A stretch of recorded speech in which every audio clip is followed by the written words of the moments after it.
Hello，大家好啊！咁今日就嚟淺談呢隻賴巴 Hova 啦。咁暫時譯做飛龍奧翔啦，就係呢個一番賞嘅 A 賞啊，都幾貴啊，係啦，都幾貴啊。咁唔好學我咁樣，真係唔抽就買啦，係啦。咁就講下佢啲部件先啦。咁今次呢隻賴巴 Hova 就係防禦型嘅，咁就。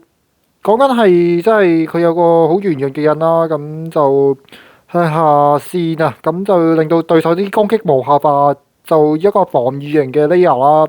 咁但係大家有見過嘅都知道，好啲人好中意攞佢出嚟玩攻擊機噶啦，係啦。咁因為貪佢即係夠橢圓成塊薯片咁，跟住喺個窿度彈翻出嚟啦，同埋本身嘅攻擊力都不弱嘅。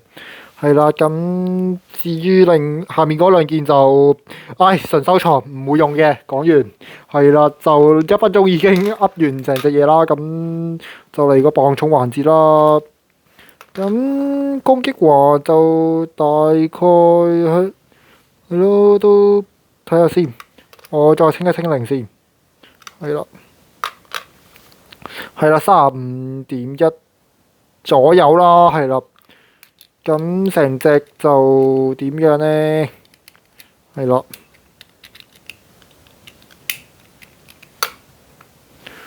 成隻就44，咁都冇乜特別噶啦，啲重量係咯。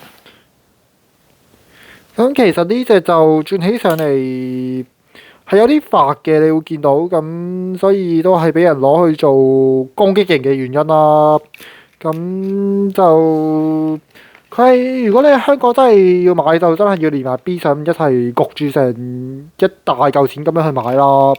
咁 A、B 賞其實就喺日本都好難抽啊。咁之前真係有熟人喺日本一啲都幾近郊嘅地方幫我抽啦。咁佢話要喺便利店先抽到嘅，咁唔知係咪真啦？